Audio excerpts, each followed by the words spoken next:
Hello, everyone, and we are back after a brief hiatus, what feels like a much longer hiatus, but we're back. Fans of Powers is back this week. Fans of Powers is back this week. I'm Tyler Baker. With me, as always, is Mr. Nasty Nate Kennedy. Hello. More sound effects, huh? Yeah, I figured, well, you're over there having a nice alcoholic beer. I figured I'd throw in like a good big belch or something like that for you. It looks like Joe's well on his way to like the center of the earth or something. But we're looking at his drywall right now, or someone he's looking at his stuccoed ceiling. Yeah, he's like making a flashlight, like holding a flashlight to the ceiling. Looks like a boob. Yeah, I don't know what's going on. Yeah, I don't know. It goes into things. He's got stuff, but yes, we're here. We're back tonight. We apologize, but last week with Easter, Game of Thrones, Nathan wasn't feeling up to it mentally. Joe was not feeling up to it physically.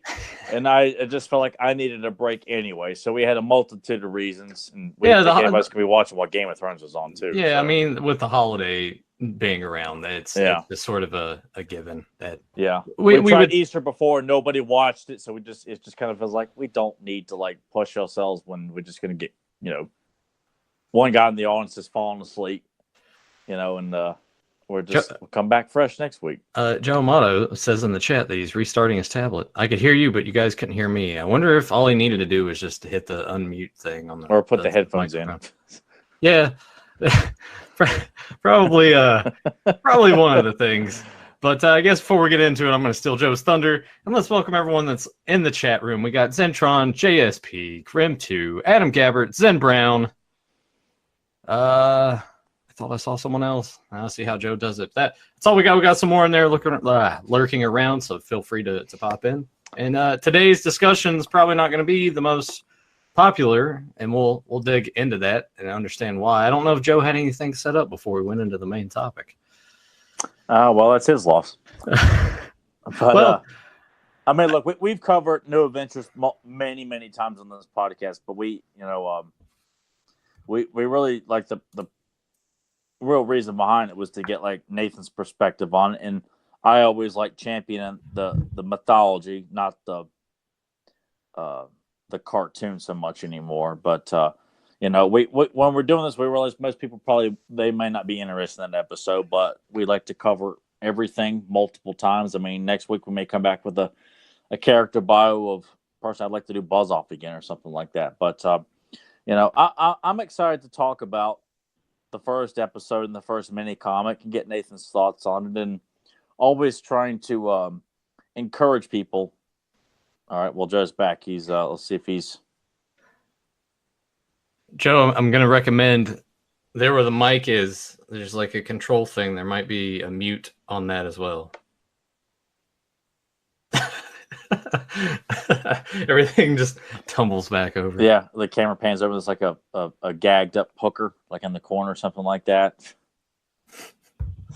You didn't see that. Don't worry about that. Yeah.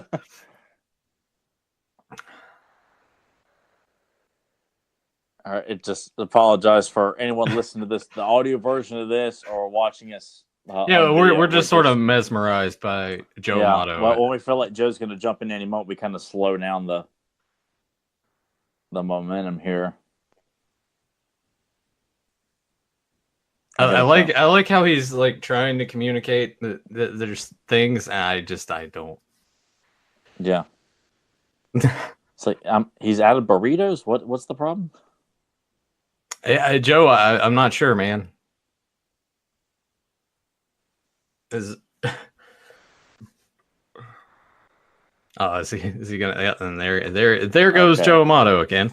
All right, well, Joe, I don't want to steal thunder on that one either. Well, go ahead and do it. We're gonna have to. We can't just keep sitting here. If we've been away, we need to make this somewhat entertaining. If people are not gonna be too excited about New Adventures anyway. Well, so. Joe was gonna bring up that we all checked out season 2 of a show that came out this week. Oh yeah, and he was going to build it up, but we watched Cobra Kai on. That was our season 2 that we watched. Yeah, we didn't watch She-Ra. I know that Joe is planning on watching the 7 episodes, so anytime, like if he says that it sucked, and he can have the knowledge of it. Well, 1 season of that was enough for me, and Hello? Hey. Okay, I can hear you. Okay, I'm trying to do it on my laptop. What is that? Your butt we're looking at? What is that? Just sitting on the Oh skin. God! Now there's no picture. What in the hell is going? Hold on a second. Joe's ass is sitting on the camera. Oh God, this is gonna be horrible looking. I'm going. Oh God, look how grainy this is. Oh sweet. Would you just talk already? All right. Well, can you guys hear me? You're trying to Okay? hide your face, and yet you want your closer to look, dignified. Like, Son of a bitch. Can you guys hear me? Okay. Yes, we can all hear you, Joe. God damn! I don't know what happened. Just to let you guys know, when I first was trying to get on, I see Nathan. He turned green on me, and then all of a sudden it just went off. And that went off, and every time I could hear you guys, and I was clicking that damn thing on my thing. I don't know what happened. It just wasn't working on the tablet. Well, I'm here. Did you already break the tablet? No, Joe, you've had that thing maybe 4 months. it's brand new. How is it Joe always seems to just act like he's still dealing with an RCA home recorder? Isn't it terrible? I don't know what's going on. The thing should work, but yeah, I don't know what I missed. I apologize. Maybe Joe pawned off what Nathan got him, and he's still using his old setup. Yeah, probably. He exactly. But what did he pawn it off for? Or maybe he traded the King coupon for like an excellent deal on chitlins or something like that. Just get back to the cracked one right here that was all messed up. No, it's I don't know what happened. And did you say hello to everybody in the chat room? Yep. We don't need to go back down that road again. Okay. We should acknowledge. And sorry if I botched this. Maharu the Fox. That was someone else. And Motu Fan 1 just popped in as well. And Joe, I kind of went about your bit, but if you want to do your bit again for everybody, no. If you already did it, that's fine. I just I was gonna wish everybody a happy Masters of the Universe Day because that's what today is. It was decreed back in April 1987 by Tom Bradley. But of course, that was basically in a way of promoting the Power Tour that was going around. But it kind of caught on in fandom. So every April 28th, everybody it's like Masters of the Universe Day. So in case they didn't see it, it is. I usually post a picture in the morning, but I was just busy this morning doing other things that I just forgotten. Oh God! Talk about just shitting everything up, messing it up right there. That's me. Unbelievable.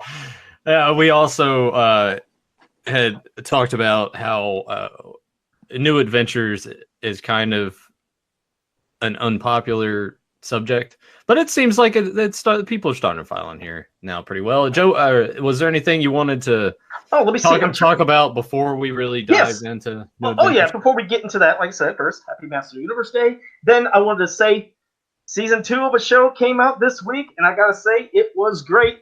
And in case you're wondering, that was Cobra Kai season 2, not She-Ra. So in case they were expecting anything good like that, not going to happen. Yes. Yeah, we already made that joke. You did? Well, goddamn, there went that thing. Damn, see what happens when I'm gone? But no, I did. We seen that. And it was great. I did want to say for people that were going to do any of the pre-orderings on those vintage figures from Super 7. Yeah, that ends April 30th. Now, just to let you know, if you don't get a pre-ordering, it's not meaning you're not going to get the figures, which are Buzz Off, Evil Seed, Evil Lyn, Transforming He-Man, Orko with that stupid Shadow crap, and then Shadow Weaver is awesome, and Stratos. But it just means you will get them before anybody else. So it's not like you're not going to get them. But just pre-ordering just guarantees you get them before they, you can buy them in stores or just buy them from the website on the availability of that day. Then also they announced that Snake Mountain, the pre-orders are going to start on May 1st, and they're going to be open until May 31st. It's $600, and they're going to have a 6-month payment plan. But so for those who can afford it, awesome. But yeah, I can't do it. I mean, $100 a month for 6 months, it's not as bad. But that's still a tough sell. I mean, maybe they could have done something where $50 a month for the year, just do a year payment. Maybe that could have been an option to throw out, but that would take forever. So that makes sense too. I mean, it's still having, like you said, a payment plan is good, and for those who can't fork over $600 a month, because there ain't no way I can do that, and I can't even do 100. But it's nice for those who can do it. Well, when is this supposed to ship out to people? That's something I don't think that they determined yet. I'm not quite sure. Yeah. Well, I mean, obviously it would have to be after the 6 months, right? It wouldn't be before. It's not like if you're still in the middle of the payment plan, they send it to you, you get it. You could just like find a way to get out of that No, or something. I would So assume, it would have to be after the fact. yeah, I would assume after the 6 months. If I was to just do a guesstimate, maybe sometime in December for around Christmas, or maybe even just after in January. I don't know if you've heard anything, Tyler, but I didn't hear a firm date. No, I know he did. He sat down with Val and them on Roast School to talk about Snake Mountain, some of the other stuff. So he may have answered that specifically. But given most stuff that when we don't have they don't operate like Mattel. Like we have a pretty good idea of like when to start expecting stuff. Well, with them, they may tell us this, but since they're not Mattel, they tend to have a few more difficulties getting things finalized and trying to make sure that something's not missing or wrong. So it just feels like I wouldn't expect Christmas. I'd expect sometime in 2020. Probably if we're talking 6 months to get it paid, yeah, you'd be lucky to say early 2020. That's what I would say based on how big that thing is. Yeah, do not expect it by Christmas or anything like that, people. Yeah, because for those who are wondering the size on it, I mean, it is a monster.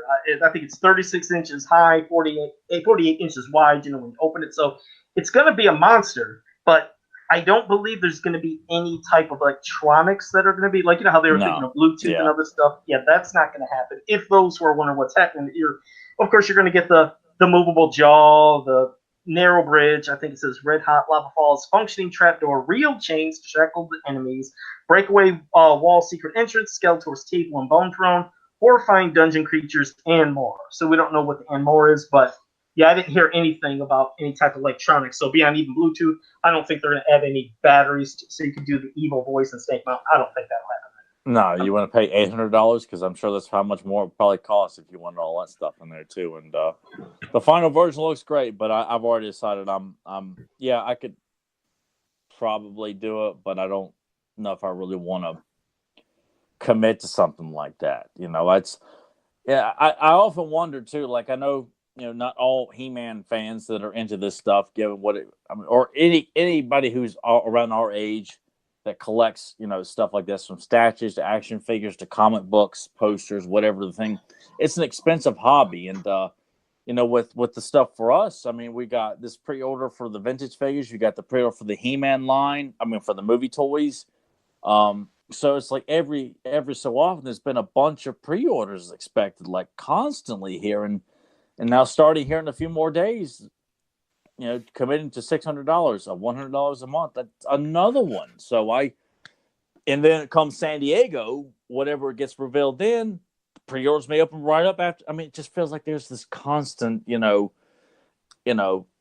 maybe not everybody can do it, and it makes it very difficult to try to obtain everything when pre-orders are popping up left and right for a lot of stuff. There's a lot. And that's kind of how I feel about it to a certain extent, but I don't know. It just feels like I'd much rather spend $600 on like new artwork from Kevin or Axel or Carson or something like that. I'll spend $600, but I want it to have my face on it. If they can put my face on Snake Mountain, then I will spend $600. I need to have an actual legitimate Four Horsemen sculpted figure of Hero come with Snake Mountain. Then you know what? I will sign it for $100 a month. But we also haven't even really factored into how much the thing's going to cost to ship. Yeah. International fans I know are really going to. Yeah, so that's the other thing. God, it's like how much it costs to ship one figure from Super 7. Yeah, we're talking $11. Like I went in and bought my pre-order for Evil Season Shadow Weaver today, and it was $51 for two $20 figures. So if it costs that much to ship two small figures, that Snake Mountain is. I mean, that's going to be. Think about that going internationally. That is probably. It would probably be close to $700 for Snake Mountain, people. I mean, at that rate, I'd be better off spending that money and going after an Eternia playset. Well, hey, you already got part of it. I got in a complete playset is what I'm trying to say. I know. Oh hell, at that point, might be going for a Minion box. At least in that direction. So it's great, but my heart's really just not into trying to buy something that big. I have no place to put it, as I've said it before. This room is jam-packed. I can't even fit Castle Grayskull in here. So it dwarfs that. So I just, I'm really at a comfortable point where I don't have to obtain everything that's got the He-Man logo slapped on it or every toy that's released. I've passed up on, the last two waves of Filmation figures the Super Sevens put out. I just don't feel the need to get everything now. So it's just picking and choosing what I can afford and what I really want. And I'm sure whoever gets it's going to have a blast getting it. Oh, hell yeah. I mean, if I had Yeah. the money, I'd definitely order because it does. It looks absolutely amazing. I just can't afford it. But yes, for those who can, I mean, it's going to make for one hell of a display piece in their collection. But you really have got to have a place that can accommodate something like that. Because, look, something like that, you want to display it prominently. You don't want it to be just kind of thrown in there and say, oh, look at this, but you can barely see it. Or you can't really utilize the display features on and stuff like that. So that's kind of one of those things I'm like, nah, I'm all right. I got no regrets with what I passed up already, and I don't think I'll have any regrets passing up on Snake Mountain. But at least for the vintage figures, you said you ordered Shadow Weaver and Evil Seed, right? I came close to getting Buzz off just because I thought, like, when Nathan got his Filmation Hordak, for the most part, I have not been happy with the head sculpts they've done for these Filmation figures. I just don't think they look very good at all. I'm surprised you didn't get Buzz off. Buzz off looks pretty cool. Well, that's because I was like, money-wise, like, I could afford it, but I just didn't want to spend so much at once. Okay. So I got Evil Seed and Shadow Weaver, and Buzz off, permitting he's available still, I would like to go back and get him and just keep him men on card because I really like Filmation Buzz off. The head sculpt does look good. And plus, remember, you will be able to get them. This is something that you didn't and that was something I could not remember when I was. All I knew was April 30th, and I had it in my cart for a couple of weeks, and I just thought, it'll I always don't know. be available for purchase, so you could still get them. You just won't get them, earlier, but you can still. And get that's them fine. anyway. I still want. That's the only other one that I want is that Buzz off. So.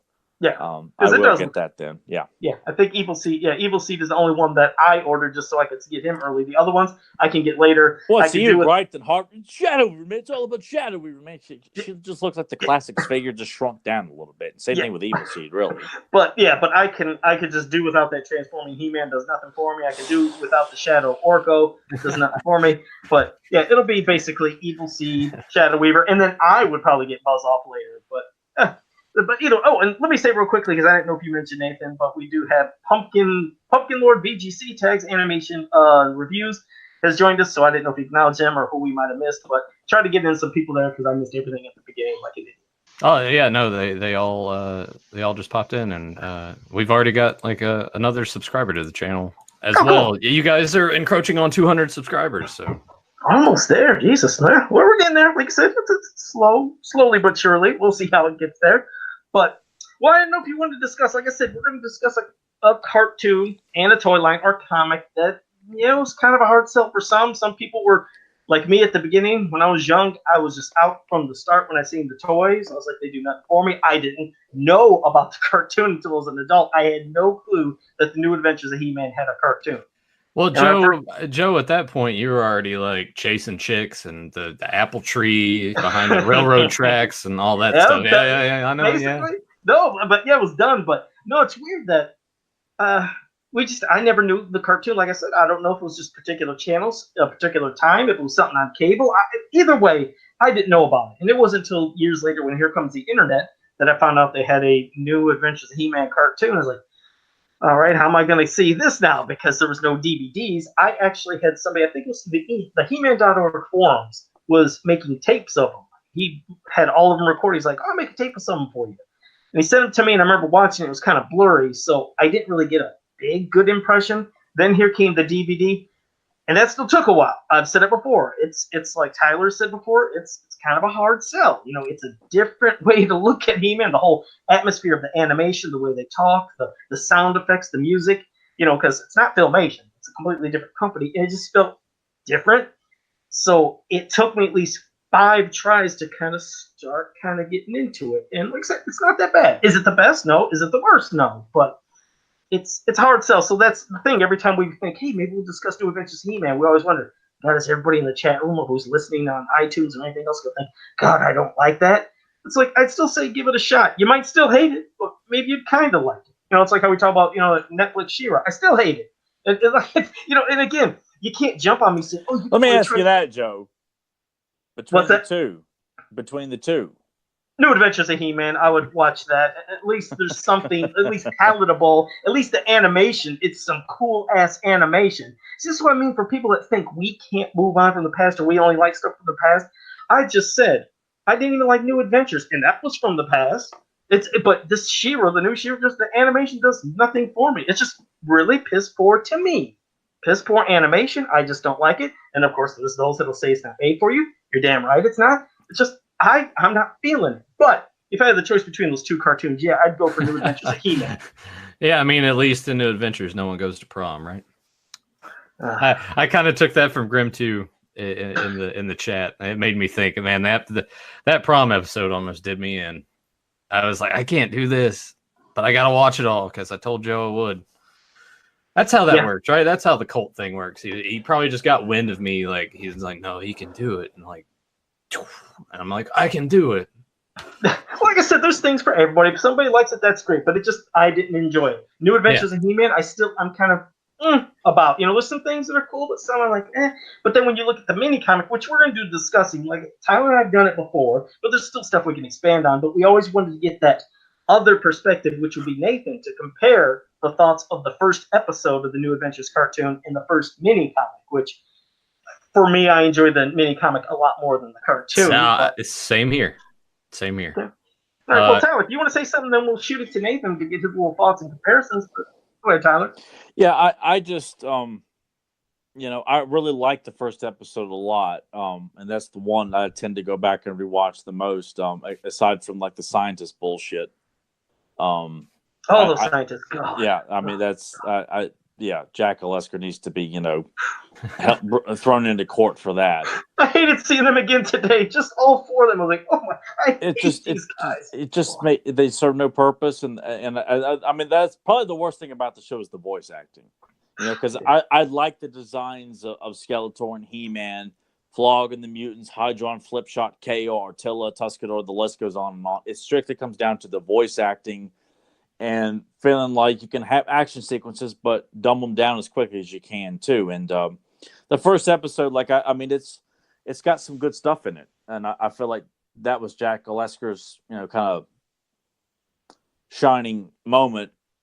For me, I've watched a bunch of episodes. Some of them were quite, pretty forgettable, but there's some interesting ideas. But the first episode, I felt like because it's kind of trying to wrap up what you already know, and much like the mini comics, trying to tie everything together and get this new adventure going.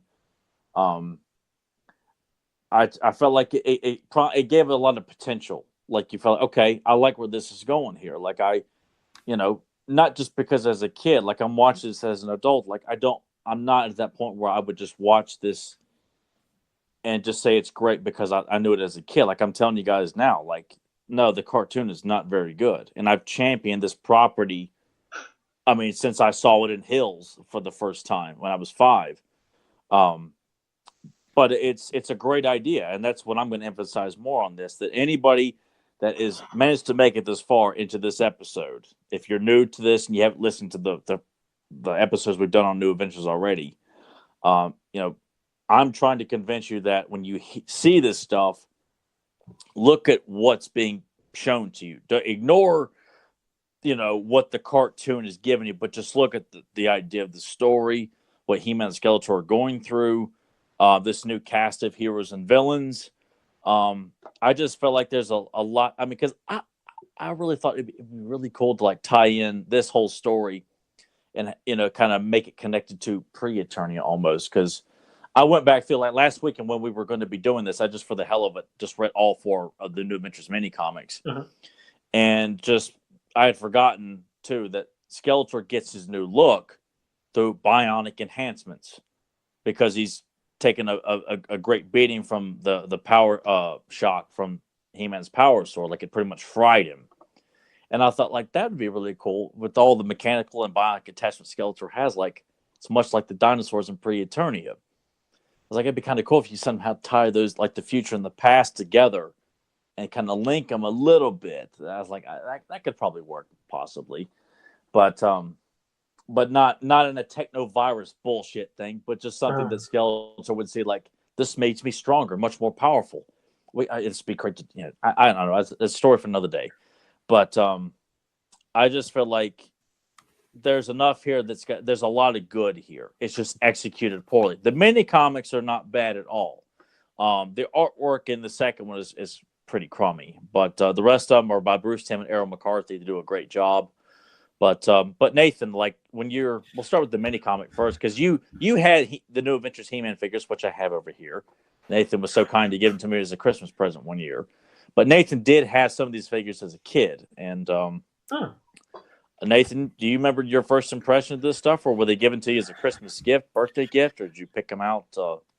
The story of how I got those figures, oddly enough, I was in Hex, and this was at the point when, we're talking 1990, so I was about to turn 6. My dad decided now was time to go ahead and start giving you an allowance. So at that point, I think it was like $1 or $2 or whatever. So he gave me that money. We went to Hex, and it was the 2-pack. It had He-Man and Slushhead. Slushhead, yeah. And I want to say it was like $5 or something. And I thought I had like enough. Buy one get one free kind of thing. Yeah, I thought I had enough because I no concept of money really. And he was like, "No, we don't have enough." And this was one of the few times I actually like genuinely got upset in the store. To which point he dragged me outside in the parking lot. And it was just like, "Look, listen, like you just don't have enough. Like we can come back next week. You'll have enough then." Kind of thing, or the week after, and then you'll have enough. He taught me about like saving money. So that's the story behind that. But I don't really remember watching the cartoon, oddly enough. I remember seeing the figures in the store and wanting them because they looked cool to me, and I was like, "Oh yeah, He-Man." But it was kind of the same way with Joe. Like I saw the toys, and I don't remember anything about the cartoon at all. I don't think we got it in our area because the only reason I got to watch it was they sold a VHS like on card art of like from New Adventures of He-Man, like He-Man Adventure Video, and He-Man on the cover, and I got that at Toys R Us around Christmas time, and it's an amalgam. It's like 3 or 4 episodes spliced together with no actual break in the episodes. It just kind of immediately starts with this part of this episode, then goes to this part of this episode, then goes. It's just kind of like that's weird. It made. I mean, as a kid, I just like okay, just kind of went along with it, but some of it didn't make any sense. But I just accepted it and thought this is great. But as an adult, like it's a mess, and they just spliced a bunch of episodes together. And there is another tape. There's 2 tapes, and I think the other one's actually got the first episode in its entirety. And that's the only way I got to watch it until DVD. I had knew of nobody who had saw the cartoon because I don't think our area got it.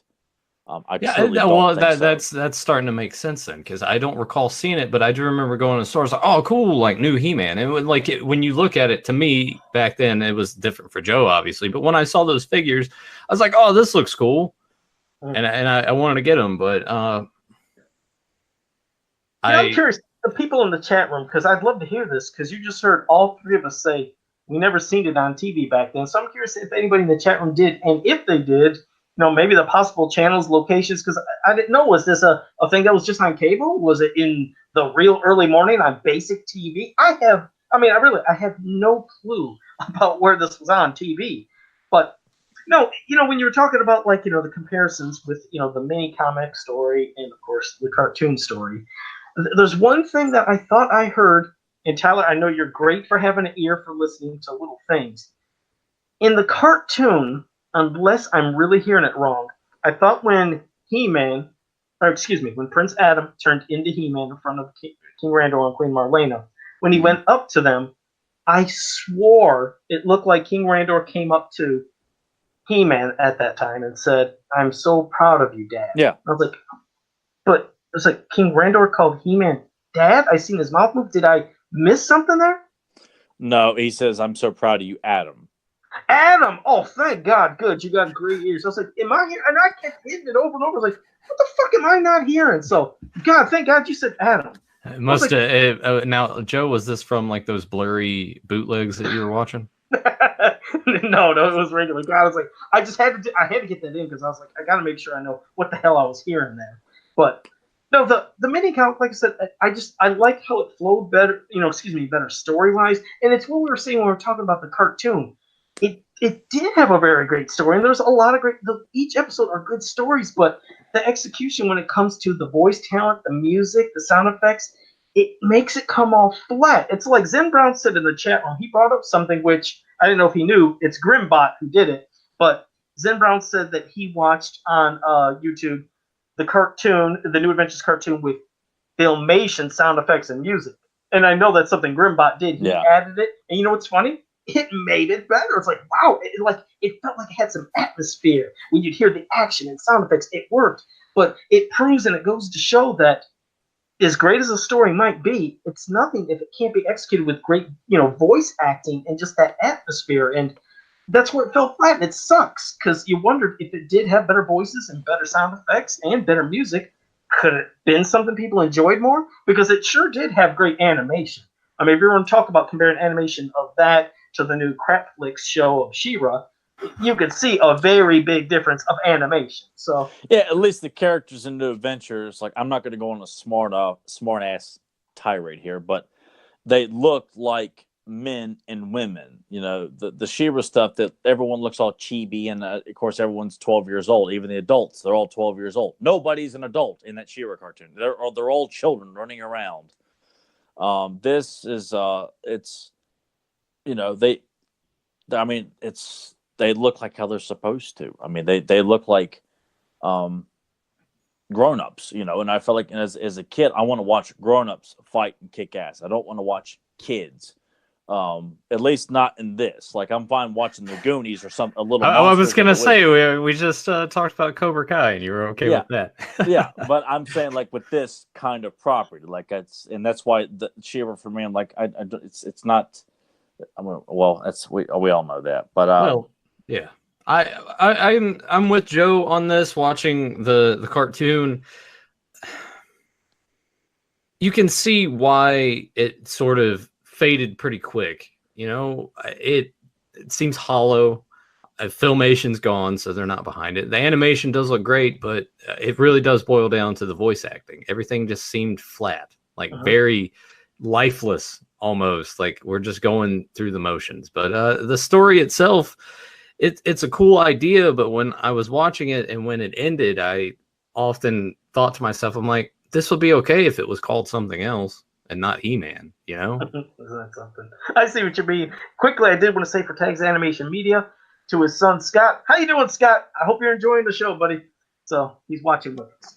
Let me ask, I was going to say, what Nathan, like, as you're watching this, though, like, your impressions of He-Man and Skeletor, like, is there anything that you found like okay, or like, what, this doesn't work for me at all, like I can't buy this at all? I do like the fact that there is a difference between Prince Adam and He-Man in regards to their look. It makes it to where it's like, okay, well, yeah, he's definitely they look the same. And we always have that argument with like Clark Kent, Superman stuff, but it's nice that there was an actual distinguishable difference in their look. Like Prince Adam's wearing his hair down like here.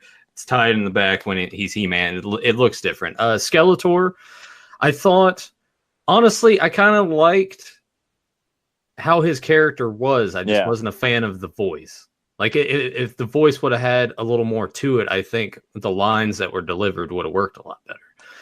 Campbell Lane does a good job of playing the seriousness well, but they have him being hokey a lot, which sometimes it's okay, and other times you're like, dude, stop it already. So that's why I feel like there's certain moments in the first episode that I felt like at the end when he's talking to Flog, look, you teach me about this galaxy and I'll teach you how to defeat He-Man. Like, he sounds kind of vicious, and then he kind of stops and says, yeah, it's, this is your show, Flog, and then he kind of turns and looks, and you're like, Skeletor's really the one pulling. Like, I feel like that's the kind of Skeletor we needed throughout this entire show. And there are moments where he is quite malicious, but it's not consistent enough, and that's just the tone of what they were going for with the cartoon series. I don't really blame that on Campbell Lane, who played Skeletor. But it may be something too that Jack Aleska was also instructed to insert a lot more humor or tone down anything, because who knows who's calling the shots on this kind of thing. I didn't mind it. I didn't mind like his sort of just sarcastic take on it. I thought it was fine. It just needed some more. It's like you said, it worked better in the serious stuff, but when it came to that, it didn't mesh as well. Yeah, and the look and kind of it's didn't help. You know, No. I'm sorry. Well, and I genuinely like the look. Now there are times but it went through difference. That's what I meant. It within the first 5 or 6 episodes, he had different changes to his face, to the eyes. Yeah, they keep changing his eyes to no eyes, to black eyes, to a little red. Yeah, because I was not a fan of those big googly eyes. I never was a fan of that. Once it started changing, like you said, red and then the little red dots, that looked a little more menacing. But just right from the get go, I was like, this just looks too comical and too corny. I'm not feeling it. And that made the people at Deke feeling like we you can't convey emotion through his skull. You need to give him eyes, which even when he becomes Discs of Doom Skeletor and Battle Blade Skeletor, when he's got red eyes, that looks really good. Like to have red eyes inside of the shielded skull, that looks good visually. Yeah, just not the first. Those first eyes were a doozy. I think it would have, plus his teeth having white teeth instead of making them all one color. It kind of looked at times like Skeletor has like chipmunk teeth almost, Yeah, with the difference of color, it almost made it look like his skull face was more skin than skull, which kind of, it's funny is when we get into talk about the mini comic, then you even see his yellow skull, but looks like when it got burned, it looks like there's a skull underneath. Like, okay, was that yellow all along? At least from how they did it, like a skin, a light layer of it over the skull. And I blame the person who probably colored it. Like I'm sure Arrow was just trying to convey injury to Skeletor. It was cool seeing him do a mini comic. I'll give you that though, because we love his card back art, and seeing him do a mini comic, like that was great. But no, I definitely enjoyed it when it comes to the mini comic. Not only just how it looked, the tone of it, but it's when you, Nathan, earlier you were talking about Prince Adam and He-Man, that you like how they had a completely distinct, different look in the cartoon. Which, yes, it's true. But I wasn't a fan of the whole secret identity in the future, because I was like, okay, when he was like, but if Skeletor finds out, that I'm He-Man, when I'm Adam, I could be in trouble. And then, Master Severn is like, well, you'll be my nephew, a merchant, And it's like, what does that mean though? When that's why I feel like I blame the fact that, you're limited to what you're trying to throw in all this stuff. And really, Adam's look on Eternia looked a certain way. And then he comes to the future. Should have been transforms, different. And then it looks like what we seen, the Hanna-Barbera exactly. Character. You're right. That's what I mean. Yeah. If they were going to do a secret identity, Adam should look completely different from what Skeletor knows. Because don't you think when Skeletor looks, he's like, "Oh, that's Adam. How did you get here at the same time? Wait a second. Let me put 2 and 2 together." Which, when it comes to the mini comic, I like it that there was no Prince Adam. He was just permanently He-Man until whatever they would have to do, and then possibly, if the story hypothetically kept going and he could have went back to the past, then you would have He-Man and Adam again. Well, I think that's kind of a ballsy thing to do. Now, I think it works both ways, and that's why I want to emphasize that's a good idea. Like, that's, addressing something. That way you eliminate the whole secret identity thing and having Adam having to keep Skeletor at bay in terms of, like, I don't need him, He-Man's here, but there's no other signs to put 2 and 2 together. That covers that up, and that way for storytelling, that eliminates the idea if you have to write up these scenarios that, like, how's Prince Adam going to get this and go change into He-Man? Don't have to worry about that now. Yeah. But I also feel like becoming He-Man and owning it, and Lady Skeletor writing her to his face, I've been He-Man all along. Like that shot of them looking at each other, and as he's saying, by the power of Grayskull, and Skeletor says, you, like, that's something I feel like, God, that should be carried over as part of the standard mythology that Skeletor knows at this point, which makes this struggle that much more intensified. And that's why Skeletor is so much more eager to kill this guy, kick his ass, because he's I could have done this so easy a long time ago if I'd have known this. How great could that have been if that would have been the cartoon? I love the mini comic. Yeah, that's what. Also, I mean, I'm sure there were probably like some weird rights issues involved, but I enjoy the way how we have the looks of Skeletor and Adam that you've known this entire time, and we go through the transformation through here. That's why that's what sets the mini comic ahead of the cartoon for me in all of this, is just having that familiarity and then going through it, and then you see the change. It doesn't seem as jarring, Yeah, and that's why I feel like all this could work, and that people who have gripes with the cartoon, they're all legitimate. Like Nathan's thoughts on this, Joe, anybody else, you all have legitimate complaints and thoughts on. Like it's hard to defend it. I just want to defend like. Let me ask Nathan about this. This is small potatoes to anybody else, but that scene when the mutants land and they all confront He-Man, and you got Karate, Hoove, and Slushhead and Flog all confronting He-Man at the same time, and He-Man knocks the weapons out of their hands. They all leap at him at the same time, and he knocks the hell out of all of them. I always got so excited to see that as a kid because I was interested in who these villains are, and that He-Man took them all on. Visually, they're so striking. Like, I know it's a brief moment, but did that... Yeah, no, it's cool seeing them because you and I have talked about this before, and mostly because those figures are pretty cheap on eBay. But the villains in New Adventures look cool. Like I genuinely like the looks of the characters in this iteration. Like they all look still original. Yeah, the names might not be as great, but it's still. I don't know, like it still captures that part of it. It's the show's so weird because it's like jarring, but it's also kind of familiar, but it's sort of not. And it is a lot to take in for me. But I do like the looks of those characters. How can you not? Like, why doesn't anybody? Because you guys have been around this on the forums and whatnot for so long now. What are the main gripes with the show? Is it the looks? Is it mostly the voice acting? Just the story part of it? Like, why do people? A combination of all of that, and even going with the whole future aspect. There's a lot to it, and some people didn't really embrace the new characters. But I'm with you and Tyler. Anytime there are new characters, I love seeing new characters. Like, wow, this is a whole new set of badasses or heroes, and you want to see what their powers are and what they could do. But when you're pretty much used to seeing He-Man and Skeletor and some, obviously those main two in a certain look, and the flow and feel is different, something's kind of lost with it. Now, you could say, okay, well, it's not like Filmation. The cartoon is where He-Man started from, so why would you compare to the cartoon? It's like, I'm not even really comparing to the cartoon either. I can compare it to the cartoon and then the previous mini comics and figures. And, those at least kept the same aesthetics, where it went from the toys, mini comics into the cartoon to where they're still similar enough. While there could be color changes or a change to the outfit, that's how He-Man and Skeletor basically always have looked. And here came this cartoon and, well, the mini comics, but in toys, but the main characters look so different. So it was just kind of a shock to the system, if you will, because you're used to that. But I'm sure if we were younger, like if I was younger and I caught it from the beginning, maybe a cartoon, could I maybe have accepted? I don't know. But the toys, right when I seen He-Man and Skeletor, I said, this isn't He-Man and Skeletor, they suck. So I never even gave the new characters a chance, unfortunately. I love all the new characters. Well, I mean, when you think about it, the New Adventure figures are a lot smaller, a lot slimmer. Oh, yeah.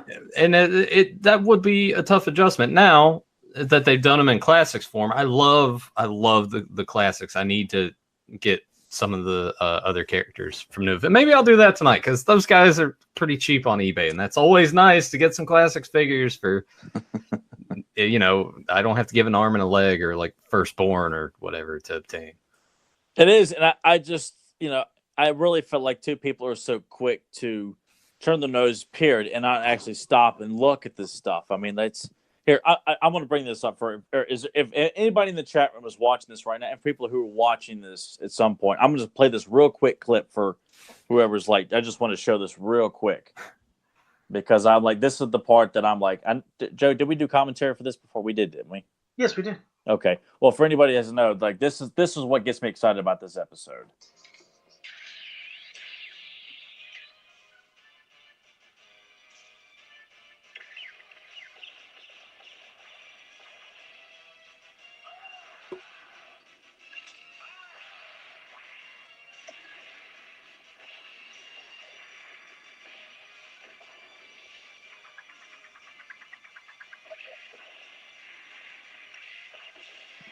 See, look at that. I mean, that right there, like in just a few seconds, like that sold me on this here. Like that brief action sequence. And I wanted to know more about Hoof and Karate and Slushhead and Flog, and seeing He-Man just knocking the shit out of all of them. Like boom, boom, boom, boom, boom.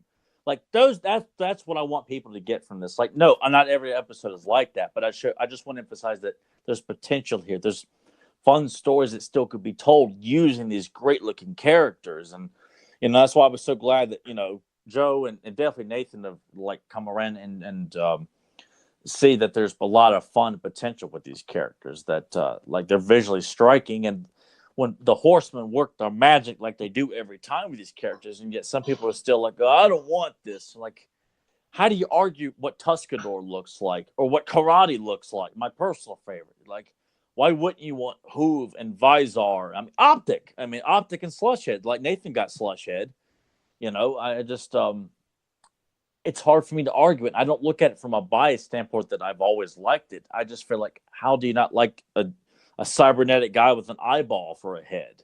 You know, and that's what's great about the line, the classics line that I've always said from the beginning too. They could take all these different, you know, from New Adventures, She-Ra, Masters of the Universe, and anything, bring it all together into one cohesive line to where they all fit aesthetic. Again, they fit together perfectly. Because guaranteed, if the vintage New Adventure figures would have been in scale of Masters of the Universe, I would have bought them. I know I would have. But it was such a drastic difference. It's like, it was, wow, they're smaller, they're skinnier, they get this weird look to them. I'm sorry, I thought those figures, even as a kid, my first impression is that, like, they were like the legs were multi-jointed. They had more articulation with them. They did, but Power Sword with the neon green. I was just so mad. God, it was so cool. I was angry. I mean, I was angry when I. Yeah, but we also got to think that Joe was 32 at the time. You know, that old bastard. Stealing from the women he was interested in courting. You know, his priorities were not about trying to be all-encompassing here. That's right. They're a little skewed. But no, I do remember when I went in the stores for the first time and I seen that goofy blue card back and that little look and said He-Man. I was like, goofy blue, that beautiful, like outer space blue. Oh, I hated it. Oh, did I? I can't. Well, I'll pose this question to you guys then, because this show and this line and everything came out a mere 2.5, 3 years after the original had. It came out in 89. 88 was the official last year indie product. So they were. So all right, even less time. I mean, obviously it was too soon to do that, right? That's. If you would have done it differently, it's like, yeah, you could have had the same idea, but maybe waited a little longer. They were just trying a different take. They were trying to make sure they at least caught some of the nostalgia, or at least the hype of He-Man before it was completely gone out of people's heads. Well, to me, it seems like it would make more sense to do that a little after the fact. Like, let that rest. You know, the popularity on that died, and why just immediately? It's like, oh well, hey, it's new. It's like. Well, that's it. You just said it. I know, but that's way too quick. I think even today, like, they constantly repackage Power Rangers, repackage Transformers, all these toy lines that have never gone away. That were juggernauts when they first came out. I mean, I've never followed Power Rangers after the first 2 seasons, but they got frequent Turtles. You're even Turtles too. But with Turtles, they did take a break. Well, actually, I take that back, because once the vintage line was canceled, the next mutation came on not too long after that in the mid-90s. So, you know, and I didn't like it because it looked terrible and the costumes looked awful, and I just it didn't have that same mainly because it just looked campy and hokey. But I you know, some people, they just insisted on, you know, and of course the toy line lasted for 3 years. I mean, we had 3 waves of toys, so if it was a complete utter disaster after the first year, I don't think we would have gotten 2 more waves of figures. But the cartoon, it's hard to say, because back then we didn't have. I mean, we had cable, but it was, you know, less likely for a show like this to be picked up by everywhere. You know, because I don't think it was. I think that's a story in itself as to why it wasn't shown. You know, like the Cartoon Express in USA, like that, I think that was all over the country, but they're playing cartoon syndication. I don't think they're really. Well, that's how me and Nathan watched the G.I. Joe cartoon that Deke did, who did the New Adventures of He-Man cartoon, was shown on the Cartoon Express.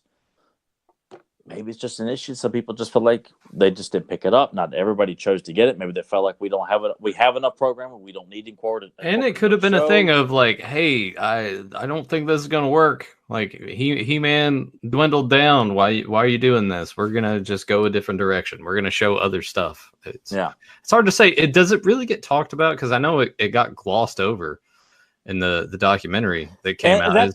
That's something that's something too. I felt like that's a story there. The stuff that tends to be more tragic, which is the New Adventures, that's a bigger story to tell as to like why it was a failure. Even it's more interesting than the 2000 X line being a failure. We know why that was a failure, but with this, I felt like obviously it was jolting to people like Joe and to a certain extent Nathan, where it's not what you're used to. But I liked it. I liked it a lot, and obviously I didn't get to see all the figures. Like I didn't see Karate on the shelf. I didn't see Hoove on the shelf. I just saw what few I came across. So I don't know if because obviously we know the story too that towards the end of the line, they were, shipping out tons of figures. They're not selling as much. So I'm sure the numbers were a little bit more reserved with this one. They're not going to be bombarding stores with end caps of new adventure figures if He-Man just got, there probably were some vintage toys still available in 89 when this line came out in some places probably. Probably, yeah. But, I guess I could see that being confusing to the consumer. Like you think about the grandparent that's going to go out. It's like, oh, well, my grandson loves He-Man, and they go and there's like, well, there's this, but there's also this. There was a lot of that back in our day. Yeah, really, just a lot of. Well, here's some new stuff, especially with Turtles. When that was dwindling down, you had all the variants and everything. We talk about it all the time. I had that aunt and uncle that got me the troll doll Turtles. And all of my friends that were there at my party made fun of me for her, and that was great. I need to go get that picture because there's me holding them up, and I'm just like, my friends are behind me, just with big goofy grins on their faces. That was embarrassing. Anyway. That's a very valid point. Is that it may have confused some people. Like it did confuse me. I was like, oh, He-Man, I'm sold. Well, it's like you look back to when Super Nintendo came out, and parents were like, well, we already have a Nintendo. Like, what is this? Oh, but it's Super. And as a kid, how are you supposed to like pass that off to your parents? Like, yeah, but this is new and it's better, even though New Adventure is probably. I don't think kids were saying that, but parents too. They don't. They're never going to think that way. Unless you have a parent that gets, comic collecting and then into collectibles and stuff. A standard parent is not going to grasp that concept. Like they just. You go immediately to, I'm just going to throw it in the corner. You got tons of that stuff at home, and then they move on. I really think it boils down to people just did not like the look. Mattel had $1 billion property. How do you let it go like they did and not want to try and reintroduce it? Because I know Star Trek: The Next Generation come on too, so that was real popular as well. And that concept of sending characters to space when you feel like you've run out of ideas, most of the time it never works. Can you think of too many properties where even horror characters like Leprechaun and Jason, overall, hey man, ever well received? Hey, I said overall. I'm not trying to joke about it. No, hey, Jason X is fine. What are you talking about? You can't even say that with a straight face, dude. I bet Joe can. Oh yeah, he has to hide his face so he can claim he's. Come on, Joe. Say Jason X was a fantastic film. Then you just hear a fart. Yeah, no, it's funny because, like you said, they always try something. They're like, "Hey, let's put things in space. That's a hot thing. It'll work." Didn't work for New Adventures, but you're right. They threw Jason in space, didn't work. They threw Leprechaun in space, didn't work. They threw Pinhead in space, it didn't work. Wait. Hang on. Pinhead went to space? Yeah, where the box was actually the ship turned into the box. Oh, I don't even know. Oh, okay. I kind of never with the Hellraiser Thank films. God I was Myers at least Michael Myers avoided that madness. Not yet. Hey, there's still time, Joe. Please don't. But no, Michael Myers in space. Well, that's why I feel like and I said this before in a previous episode, so I'll just repeat it, for our consistent listeners and for new listeners. There's a ton of episodes in He-Man and She-Ra where outer space is involved or acknowledged or used. So to have He-Man has outer space adventures, but is on new planets and fighting. What's the difference between He-Man going from Eternia to Ethera? He's going to another planet and fighting. He's going to Primus and Nordor to fight, but also using Astrosol, Bolojet, the Starship Eternia to get to those places. I think of the Shadow of Skeletor, which is an outer space adventure, them going to the Bright Moon and the Dark Moon. No, That is you're an right. outer space adventure. So that's why I Yeah. feel like it's not far fetched to think that this is like this wouldn't make sense. This isn't He-Man. No, I mean, I agree. I know what you're saying because you're right. There's times they went to space, different dimensions, but I think it's just basically a kind of a design and look that even within the because it kind of had that futuristic, techno vibe look that just some people weren't feeling. But you are correct. They have went into space. They went to other planets, but just to have a whole series revolving all around it, it's either some people would have loved it or hated it. Like I guess maybe they were hoping that people that really love Star Wars, Star Trek, and things like that, maybe they'd be into the techie future stuff. But well, hell, they did it with GI Joe, where because me and Nathan was still into GI Joe, like when they did the Star Brigade, and they're branching off and doing all these kind of faction groups. Like they had the Eco Warriors, they had the drug enforcement characters like Headman and stuff. Yeah, but you're branching out and doing different, and the Star Brigade, which is all outer space GI Joe. But even when you're saying that, I'm kind of sitting here. I'm like, yeah, maybe it is just it's too much. And I wouldn't dispute it. I'm just saying like they do try it as we're trying to mix things up, and I genuinely feel like if you take the positives of this and the visual designs of the core factions of characters, not all the characters. Like I mean, I think Mara could be Mara when she actually gets her action outfit with the long hair and everything. That's a cool look. I like Master Sabrian. You take all the positives here. I think you still have a great story, but also remind people of the mythology from the quintessential He-Man and the Master of the Universe. But have He-Man go on this adventure, meet these new characters. Skeletor comes along for the ride. To me, it still works. I wouldn't change the Sorceress. I know it's all done to let everyone know that was the old series. This is the new series. Like I get that, but I feel like if they decided, there's an interesting idea here, we could still make this work in a comic book or a book, like a graphic novel or something. I don't see them ever doing another cartoon in this, but I just feel like there's a lot of great ideas here that have all spliced together that you guys and other people would find enjoyment in this, and just constantly, I wouldn't say we have to bring in Buzz off and Mechanic in an episode just for nostalgia purposes. No, I'm content with He-Man teaming up with KO and Artilla and Vizar and Nocturna and Tuscador, Sagittar. Leave it at that, because I think it's an interesting idea alone that while He-Man is gone and Skeletor's gone, Eternia is up for grabs in terms of who's going to defend Eternia. Like that makes it an intriguing story. And Joe and I've talked about that before. Let me ask Nathan about that. All right, just based on that alone, sending He-Man and Skeletor off with this, do you, from your eyes, as a casual fan, do you see there's potential there, for a good story to be told? No, there is. You could even if you were to do it in animated form, it would be kind of cool to see this new adventure that's going on, this other fight and battle that he's having somewhere else, but also kind of coming back to Eternia and showing it is up for grabs. Who's going to take the mantle? Who's going to step up? Well, what's going to happen there? Yeah, that's a good idea. It's I mean, New Adventures in itself, when you really think about it, it's a good idea. Like you've said plenty of times, it just